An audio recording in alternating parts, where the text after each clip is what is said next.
man a'rada an dzikri fa inna lahu ma'isyatan dhanka wa nahsuruhu yaumal qiyamati a'ma. Siapa orang yang betul-betul sudah berpaling dari ajaranku, kata Allah. Wa man a'rada an dzikri. Siapa orang yang betul-betul sudah berpaling dari ajaranku. Fa inna lahu ma'isyatan dhanka. Maka baginya diberikan kehidupan yang sempit.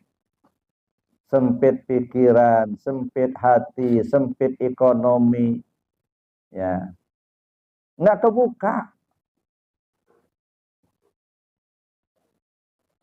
Wa man a'rada an dzikri fa inna lahu ma'isyatan dhanka. Sempit. Wa nahsyuruhu yaumal qiyamati a'ma. Nanti di akhirat dibangkitkan dalam keadaan buta. Masya Allah.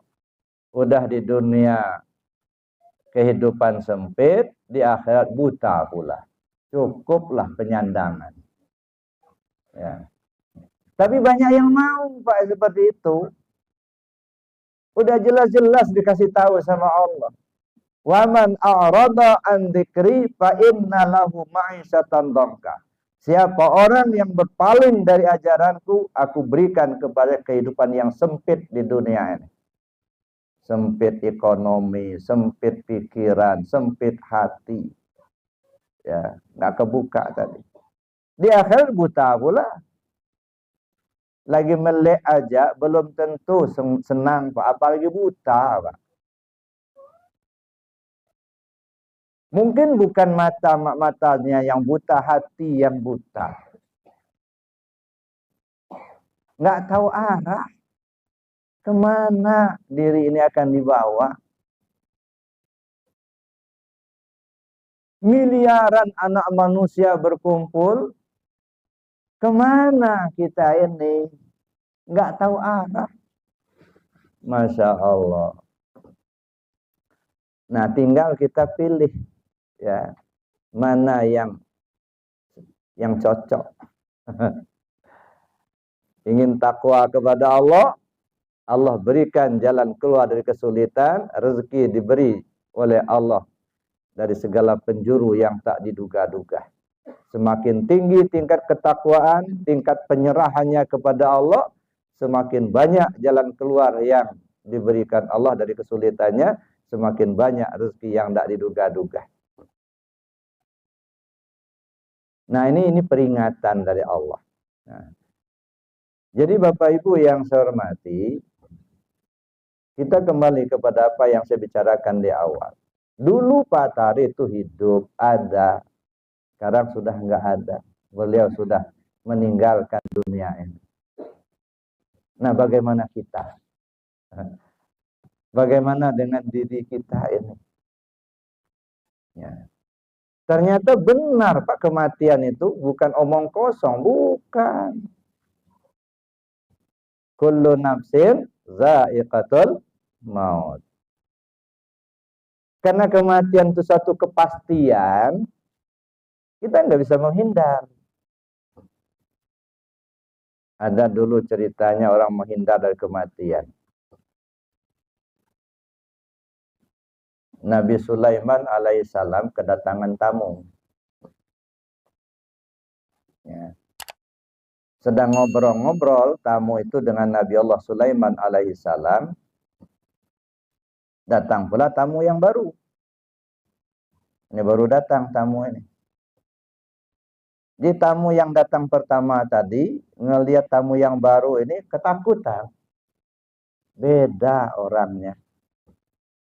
Serem banget kelihatannya. Lalu tamu yang pertama tadi nanya kepada Nabi Allah Sulaiman alaihissalam. Wahai Nabi Allah Sulaiman, ada apa? Yang tamu yang baru datang itu siapa sih? Kenapa? Takut saya melihatnya. Kata Nabi Sulaiman, ini yang namanya malaikat maut. Israel yang datang. Dialah pencabut nyawa. Tambah takut orang ini. Lalu dia bisik-bisik kepada Nabi Sulaiman alaihissalam. Sulaiman, ada apa? Bisa nggak minta tolong? Tolong apa? Tolong panggilkan angin yang paling kencang supaya saya diterbangkan ke sebuah pulau yang belum ada orangnya di situ. Saya mau menyendiri di sana, mudah-mudahan malaikat maut nggak tahu. Kata Nabi Sulaiman, ya dimanapun kau berada, kalau ajal sudah datang pasti mati. Nggak, saya nggak yakin itu. Pasti malaikat maut nggak tahu sama saya. Ya sudah, kalau bersikeras begitu, berdiri. Saya berdiri, datang angin puting beliung. Diterbangkan orang ini ke sebuah pulau yang sangat jauh. Ternyata memang hanya baru dia sendiri yang ada di pulau itu. Begitu dia menapakkan kakinya di tanah pulau itu, tiba-tiba di depannya malaikat maut tadi. Udah di depannya pula. Lah, kamu kan tamunya Nabi Sulaiman? Iya. Malaikat maut? Iya. Saya minta kepada Nabi Sulaiman supaya kamu nggak tahu kalau saya di sini. Kata malaikat maut, saya diperintahkan Allah mencabut nyawa kamu di sini. Masya Allah. Jadi nggak bisa menghindar, Pak. Jadi artinya kalau kematian itu sudah datang, tidak bisa menghindar. Faiza jaa ajaluhum la yastakhiruna sa'atan wala yastaqdimun. Kalau waktunya sudah datang, nggak bisa minta diundur atau dimajukan walau sesaat. Ya Allah, pedih benar hidup di dunia ini. Utang banyak, kredit macet. Udah saya mau mati cepat aja lah. Kalau belum waktunya nggak jadi, Pak. Atau sebaliknya, uang banyak, rumah bagus, mobil mewah, nggak mau mati. Kalau waktunya sampai, mati juga. Jadi artinya yang namanya kematian itu pasti. Karena dia satu kepastian, maka kita tidak bisa menghindar dari kematian itu. Yang bisa kita siapkan adalah, yang bisa kita lakukan hanyalah mempersiapkan diri menghadapi pintu kematian. Nah, pertanyaannya, Bapak Ibu sudah siap mau mati?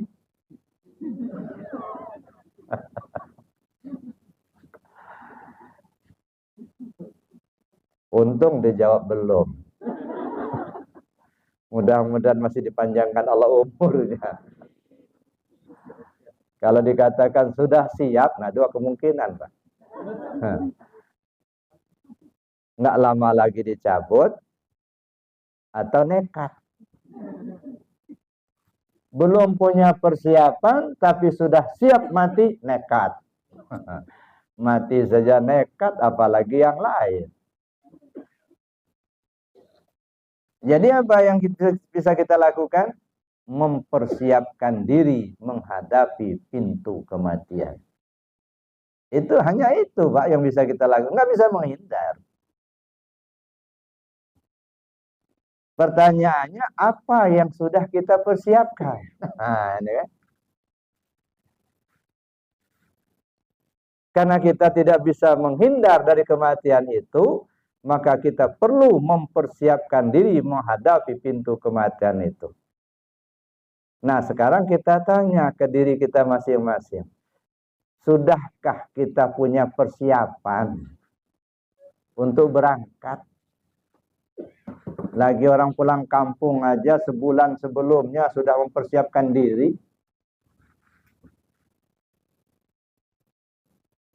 Nah, ketika kita bicara tentang apa yang kita persiapkan, paling tidak ada 4 hal. Ya. Yang pertama, harus tahu kemana kita pergi sesudah mati. Itu satu. Ini yang kita sebut dengan alamat.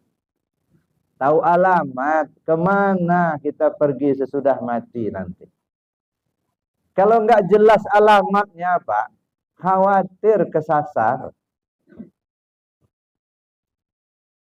Satu itu. Nah, sekarang ini mumpung umur masih ada, badan masih sehat, diberi Allah kesempatan, mari kita cari alamat. Kemana kita pergi sesudah mati? Bapak Ibu kalau mati rencananya mau kemana? Udah ada persiapan? Udah. Mau kemana, Pak?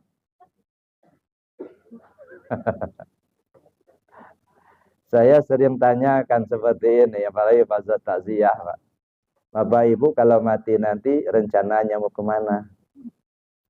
99,9% itu jawabnya ke surga. Begitu saya tanya, udah pernah ke sana belum? Belum. Nah, mana yang surga itu? Ini yang kadang-kadang kita kesasar, Pak. Allah tidak memerintahkan kita untuk kembali ke surga, enggak. Kemana kita pergi? Kembali kepada Allah. Inna lillahi wa inna ilaihi raji'un. Sudah tahu Allah itu ada di mana?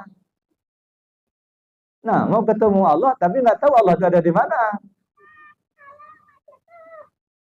Cari dulu. Pelajari dulu. Sampai kita tahu persis di mana Allah. Walaupun kita nggak bisa menunjuk dengan telunjuk, Pak.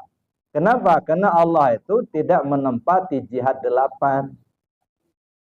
Dia tidak di atas, tidak di bawah, tidak di kiri, tidak di kanan, tidak di muka, tidak di belakang, tidak di luar, tidak di dalam. Kenapa? Kalau kita katakan Allah ada di atas, berarti nggak ada di bawah. Padahal Allah ada di atas, ada di bawah. Kalau kita katakan Allah ada di kanan, berarti nggak ada di kiri. Padahal Allah ada di kanan, ada di kiri.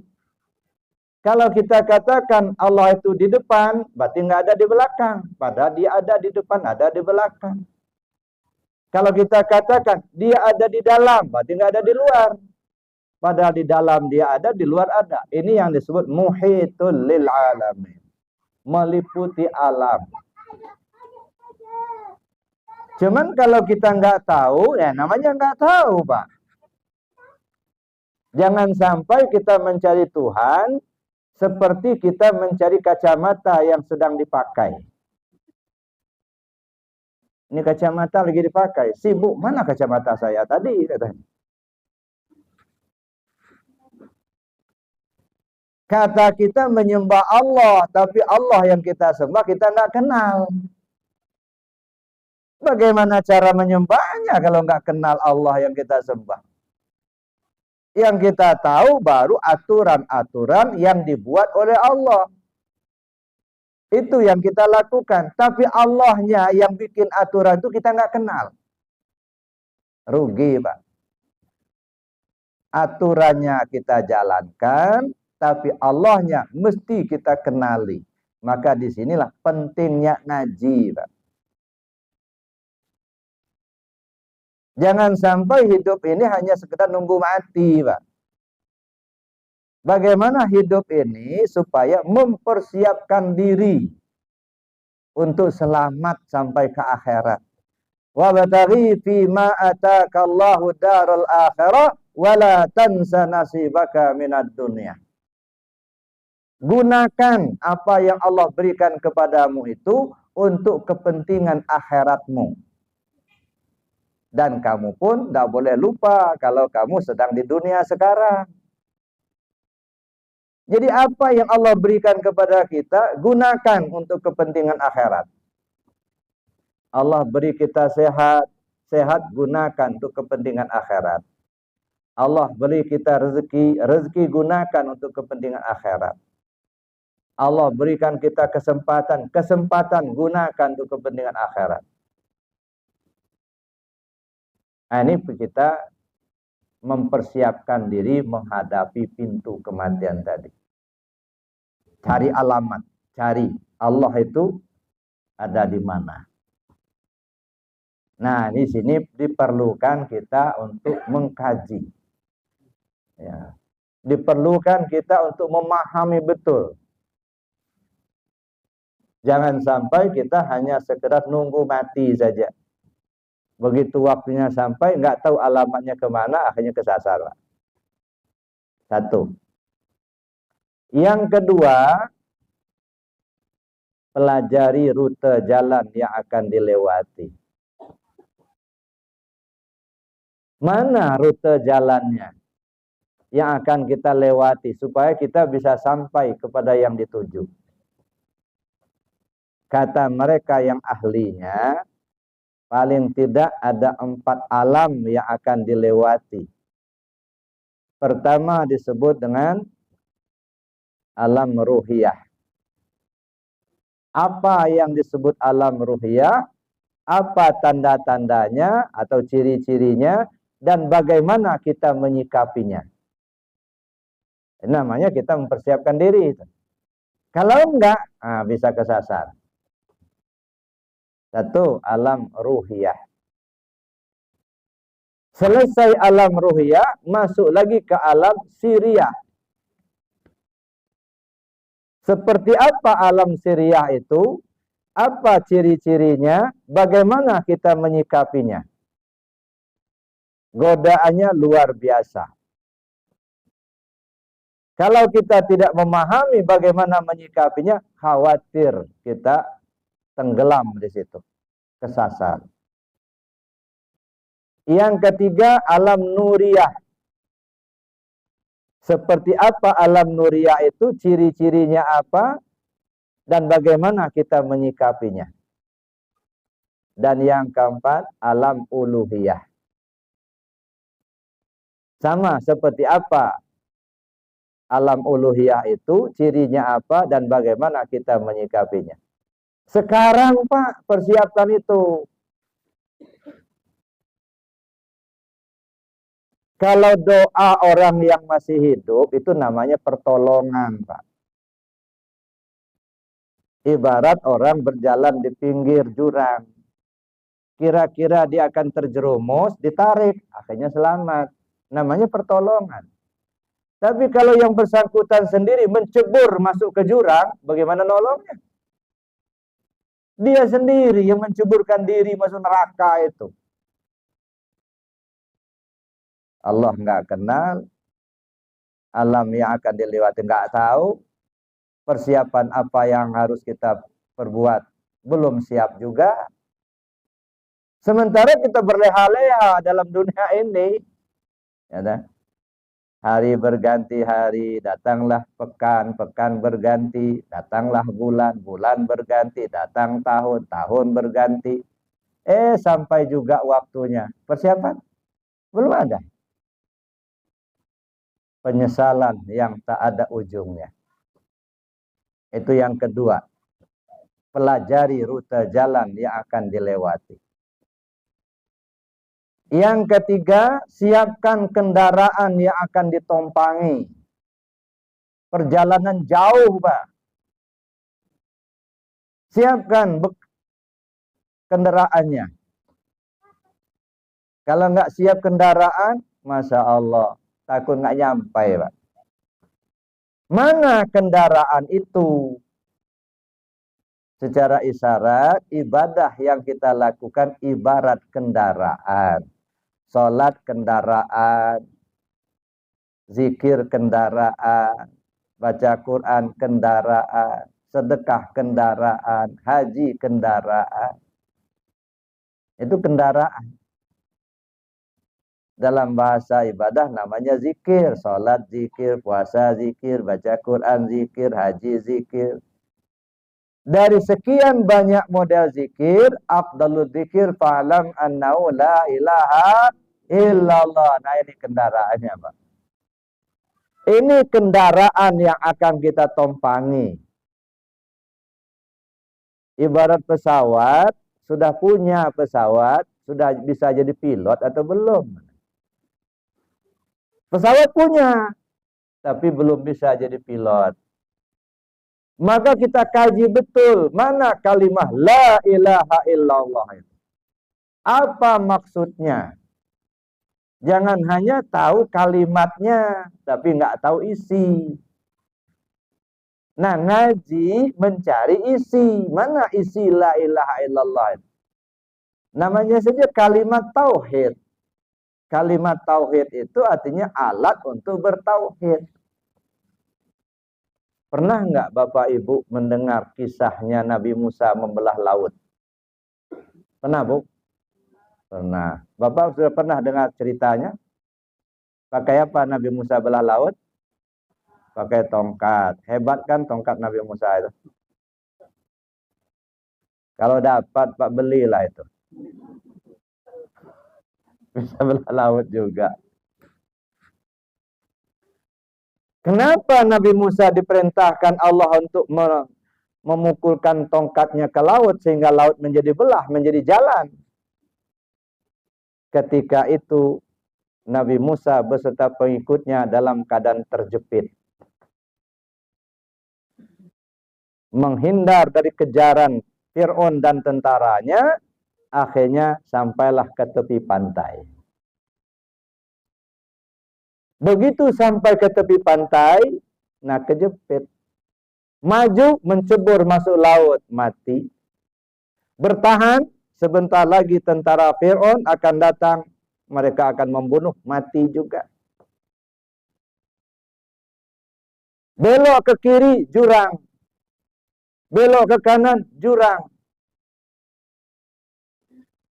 Ke kanan jurang, ke kiri jurang. Masuk jurang, mati juga.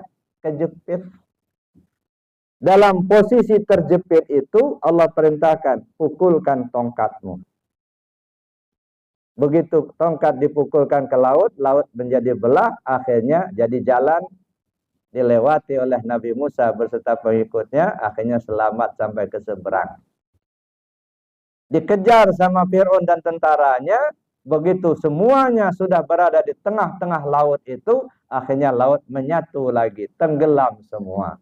Makanya Fir'aun mati tenggelam, Pak, di laut. Ini diceritakan Allah di dalam Al-Quran. Al-Quran ini, kata Allah, hudal linnas, petunjuk buat manusia.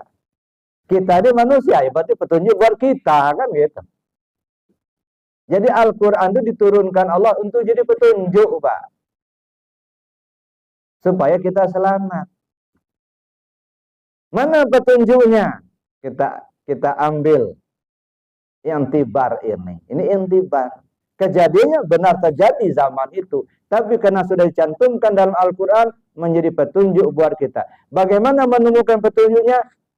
Pelajari intibarnya. Bukankah kita ini ibarat Nabi Musa itu, Pak? Kita ini ibarat Nabi Musa. Di cara yang akan membunuh, di kiri jurang, di kanan jurang. Nabi Musa ketika terjepit seperti itu, Allah perintahkan pukulkan tongkat ke laut sehingga laut menjadi belah. Apa itu tongkat? Tongkat Nabi Musa itu jangan dibayangkan dari kalau batang apa namanya, batang kopi, Pak, atau dari stainless. Tongkat itu alat untuk berdiri. Ibarat orang tua, kalau tidak pakai tongkat nggak bisa berdiri, Pak. Maka dia perlu tongkat. Yang mau berdiri yang mana? Tauhid itu yang harus berdiri. Tegak tauhid itu dalam hidup kita. Apa alatnya? Tongkat. Mana tongkat? Kalimat tauhid. La ilaha illallah. Itu ibarat tongkat. Alat untuk berdiri. Supaya berdiri kalimat tauhid. Berdiri tauhid itu pakai kalimahnya. La ilaha illallah. Belahlah lautan itu dengan tongkat. Artinya apa? Jalani kehidupan di dunia ini selalu dalam poros ketuhanan. Dengan la ilaha illallah. Insya Allah selamat. Ini membelah laut dunia, Pak. Ad-dunya bahrun amik. Dunia ini lautan yang dalam. Luas dan dalam. Karena itu belah lautan dunia ini dengan tongkat tadi. Silakan jadi pejabat yang ngerti dengan ketuhanan. La ilaha illallah. Silakan jadi petani yang tahu dengan ketuhanan. Paham dengan la ilaha illallah. Silakan kita jadi pedagang, pedagang yang tahu dengan ketuhanan, tahu dengan Allah. Di lini manapun kita bekerja dalam kehidupan dunia ini, tapi selalu berada pada poros ketuhanan, pasti selamat. Ini namanya membelah laut, Pak. Di kiri jurang, di kanan jurang, apa? Hawa dan nafsu. Betapa banyak manusia yang mati karena nafsunya, karena hawa nafsu, tenggelam di lautan dunia, mati oleh hawa dan nafsunya sendiri. Kalau kita nggak waspada, Pak, seolah-olah di dunia ini cari duit, Pak. Cobalah perhatikan. Sekolah kita pilih-pilih, gampang kerja. Kalau sudah selesai, gampang dapat kerja. Kalau sudah kerja, dapat duit. Kalau sudah dapat duit, beli makanan. Kalau sudah ada makan, perut kenyang. Kalau sudah kenyang, punya tenaga yang kuat. Kalau sudah punya tenaga, kerja lagi. Kalau sudah kerja, dapat duit. Dapat duit, beli makan. Kalau sudah beli makan, makan, kenyang, kuat, kerja lagi. Begitu muter terus. Kayak mbek. Nggak mikir enggak kalau dunia ini akan berakhir. Kalau hidup ini akan meneruskan ke akhirat. Nggak kepikir enggak. Yang dipikirin gimana cara dapat duit. Gimana cara supaya menduduki jabatan. Lupa kalau hidup ini akan mati. Di belakang ada tentara yang akan membunuh. Siapa? Iblis. Selalu mengejar-ngejar untuk membunuh kita. Kalau kesasar di ujung jalan, balik ke pangkal jalan.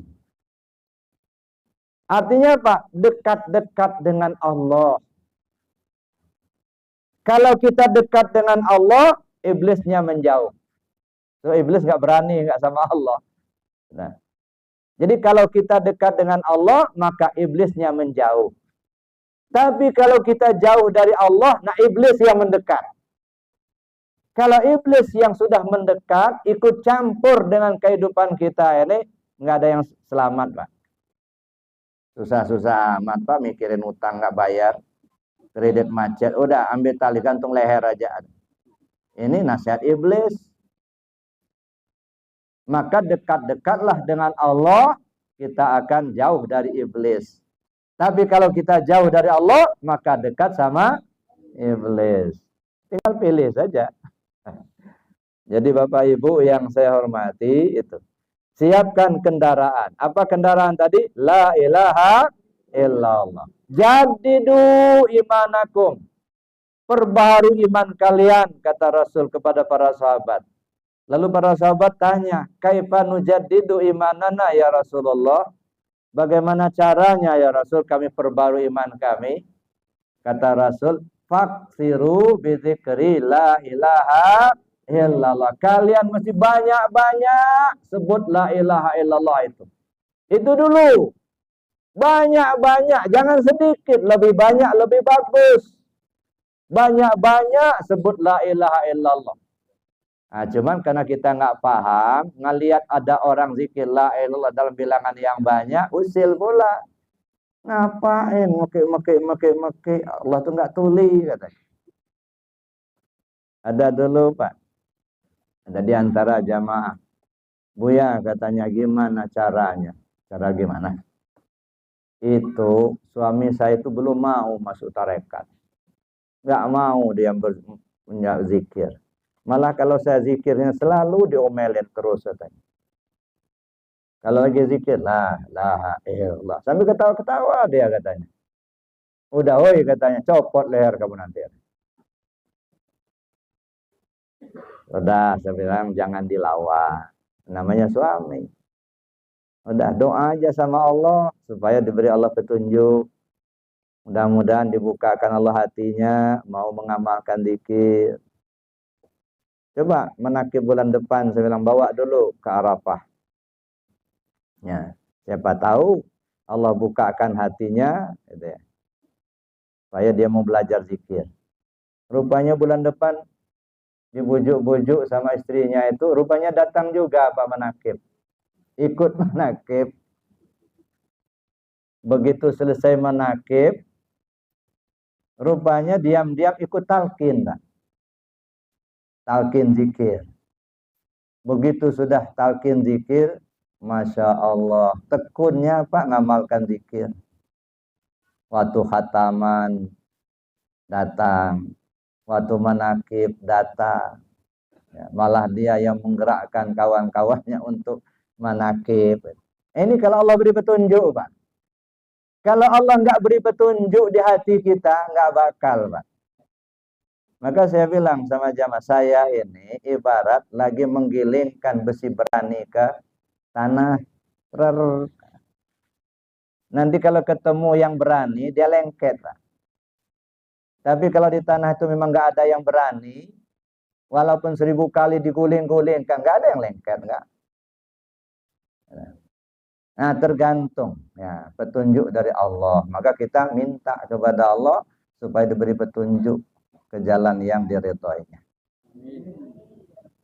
Nah, itu jadi itu artinya pengamalan, kita mengamalkan zikir la ilaha illallah dalam bilangan yang banyak itu merupakan pelaksanaan dari ajaran junjungan kita Nabi besar Muhammad sallallahu alaihi wasallam. Jadi itu bukan rekayasa ulama.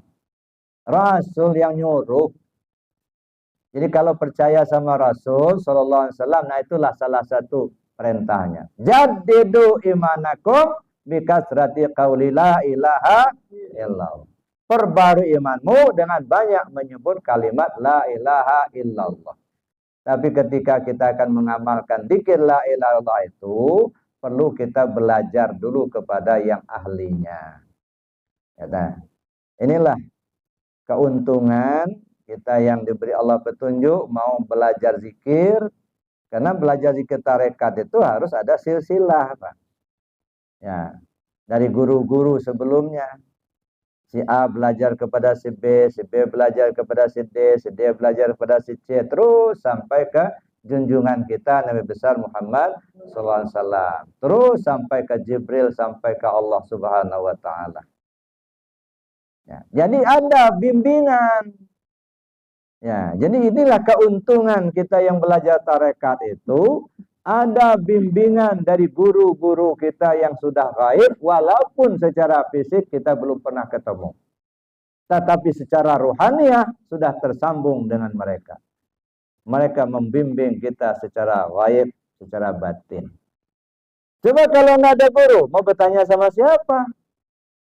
Nggak ada bimbingan, siapa yang membimbing? Nah, makanya belajarlah ya zikir itu kepada yang ahlinya. Belajar kepada guru yang ahlinya. Orang yang mengamalkan tanpa guru, setan jadi gurunya. Nah, di sini sering kesasar itu tadi. Itu yang ketiga. Jadi siapkan kendaraan yang akan ditompangi. Kendaraan itu adalah la ilaha illallah. Terakhir, siapkan bekal yang akan dibawa mati. Mana bekal? Kebaikan yang kita lakukan selama hidup. Itu bekal. Ya, kita pernah berbuat baik kepada orang lain, mungkin kita bersedekah, mungkin kita nolong orang, terserah apa saja. Ya. Wasari'u ila ma'firatin min rabbikum wa jannatin 'arduha as-samawati wal ard u'iddat lil muttaqin. Bersegeralah kamu memohon ampun kepada Tuhanmu, dan bersegeralah kamu meminta surganya, yang surga Allah itu seluas langit dan bumi, itu disediakan untuk orang yang takwa. Maksudnya apa? Bersegeralah kamu mohon ampun kepada Tuhan, berlari-lari kita menghindar dari kejahatan. Walau sekecil apapun, nggak mau kita berbuat kejahatan. Walaupun hanya berburuk sangka aja sama orang. Ngomel aja di hati sudah nggak mau. Namanya menghindar dari kejahatan. Berlari-lari kita mohon ampun kepada Allah. Jadi berlari-lari menghindar dari kejahatan. Sekecil apapun kejahatan itu. Dan berlari-lari kita untuk mengejar kebaikan. Sekecil apapun kebaikan itu. walaupun hanya bersedekah seteguk air putih, walaupun hanya sekedar menasihati orang, walaupun membimbing orang untuk menyeberang di jalan, dan lain sebagainya. Banyak kesempatan. Makanya kata Allah, yang surga Allah seluas langit dan bumi. Artinya banyak kesempatan. Bukan hanya berada di tikar sejadah aja. Ya. Banyak kesempatan untuk kita berbuat baik, Pak. Entah kepada manusia, entah kepada binatang, kepada tumbuh. Terserah. Berbuat baik. Ada saya dapat cerita nih. Ada seseorang hamba Allah, ibunya sedang sakit, lumpuh. Ya, sudah berapa tahun kena penyakit stroke. Sedangkan dia anak satu-satunya, dialah yang ngurus ibunya. Kadang-kadang dia berpikir gimana caranya. Sementara dia harus bekerja, sementara harus ngurus ibu pula, tapi selalu disempat. Kadang-kadang sudah sampai tempat kerja pulang untuk ngurus ibunya, ngasihkan ibunya makan. Jadi pada suatu ketika dia beli bensin motornya di di pom bensin. Nah, sudah dia beli bensin itu, dilihatnya di pinggir ya ada kucing sama anaknya. Tidur aja si kucing tadi. Perutnya kempes, lapar. Dia kena penyakit kurap pula. Tapi anaknya selalu dipeluknya, tidur bersama anaknya. Lalu diperhatikan oleh si bapak tadi, Masya Allah, ini termasuk makhluk Allah juga kucing ini. Dia begini lapar kelihatannya, dia ngurusin anaknya. Ya udahlah, langsung ditancap motornya, tancap gas, pergi dia ke rumah makan. Dibelinya nasi 1 bungkus. Diniatkannya untuk kucing itu. Balik lagi dia ke kucing tadi. Dikasihnya nasi bungkus itu ke kucing tadi. Ya Allah, saya memberi makanan kepada makhlukmu ini, kucing ini. Perentaraan ini ya Allah, sembuhkan ibu saya, kata. Dikasihnya makan. Oh banyak, lahap kucing itu, memang lapar. Lahap kucing itu makan, ditungguin sama dia itu. Sampai selesai. Nah, kucing tadi nyong-nyong, sudah penuh sudah kenyang, pulanglah dia. Begitu sampai di rumah, kaget. Ibunya sudah berdiri, sudah jalan, sudah sehat. Perentaraan, dia memberi makan sama si kucing tadi. Ya Allah, dengan perentaraan saya memberi makan kucing ini, tolong sembuhkan ibu saya, kata. Sembuh, Pak. Ya. Allah Maha tahu. Jadi artinya apa? Kita berbuat baik kepada siapa saja. Berbuat baik kepada binatang, berbuat baik kepada sesama hamba Allah lah. Jangan pernah kita berbuat tidak baik. Maka setiap pertemuan kita, bagaimana kita jadikan pertemuan itu sebagai ibadah. Di mana saja. Entah bertemu kita di jalan, entah bertemu kita di rumah, bersilaturahim kepada kawan. Setiap pertemuan jangan pernah kita meninggalkan bekas yang tidak baik. Bagaimana setiap kita bertemu dengan hamba Allah, tinggalkan kebaikan. Nah, kalau kita meninggalkan kebaikan kepada siapapun, insya Allah kita pun akan dilindungi oleh Allah Subhanahu wa Ta'ala.